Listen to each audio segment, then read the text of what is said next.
A quote by Albert Einstein, quote, "Reality is merely an illusion, albeit a very persistent one." End quote. We are so conditioned to routine and habit, swimming in the safety cocoon of expectations and life situations which we are all equipped to handle within the conscious frame of our being. What if I were to say that this is an illusion?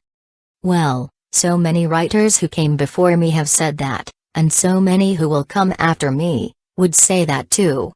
Because, as one tries to think deeper, and tries to tap into these subconscious realms of energy dimensions within ourselves, we envision these glimmers of something which is so far from our own perceived understanding of life, universe, and the nature of things.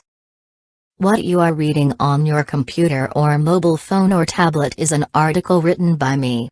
But is that the reality as you think it to be? It is more than that. This is a manifestation of my feelings, which were triggered by recent experiences. These thoughts germinated when I was made to feel in certain ways, which was not regular, which was not the norm, and which made my mind take a tangent and explore certain neural pathways which have never been traversed before, and voila, here are my thoughts, in the form of an article. So, reality is not contained to an article of about 1,000 words. Reality is perhaps those millions of neurons being fired for the first time in a specific neural pathway. But what if I were to go one step further, and say that reality is neither the new neural pathway? Reality is deeper than that. It is more profound than a mere cerebration. My experiences of recent days could not be a product of thoughts, or my mind, could it be? No. My feelings, my joys, my inspirations, are definitely not imitation. How can I use my mind to become happy? Happiness just comes. It comes, it rises deep from within my soul, because, well, just because of my feelings and experiences. So what if I were to say illusion and reality go much further than what we even give them credit for? They are different from what we think them to be, that they are not two polar opposites of certain suppositions? Illusion and reality are not what we consider them to be, not black as opposed to white. Rather, I think, there goes the word again, illusion and reality are two constructs which should be broken, at some point in our lives, because they have been created by our mental projections of what we believe them to be.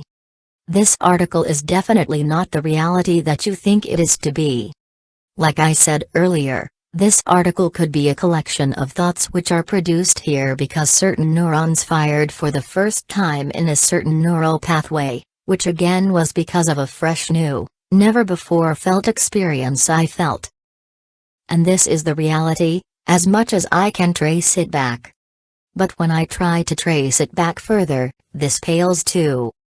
It is good to listen to one's own subconscious or superconscious, which could reveal layers of reality. Mere conscious thinking would never lead to finding answers to existential questions. And as human beings, we always have questions, then we think further, and we have these mental constructs created by our own culture, society, morals, ethics, created by mere humans like you and me. We have shaped our identity from these very comfortable and easy fabrications. However, are we contained to this? Have you read the Foundation series by Isaac Asimov? That quote by Golan Drevice, a character in the series, is my all-time favorite statement. Never let your sense of morals prevent you from doing what is right. That statement in the context of what was happening in the story, makes a powerful impact in the mind. Yes, it fires zillions of neurons, if you would allow it to create a lot of unknown neural pathways. It makes one think so many different ideas, realities, it peels away layers of perceptions as we have come to idolize them. Yes, you should definitely read the Foundation series. But that is in a different context altogether. We live within the walls of the comfortable ideas of our society and its boundaries of morals and ethics, and these have contributed significantly to create our realities, our own best practices of what humanity has evolved into. My son: Mom, I want an ice cream. Me: No dear, you will catch a cold.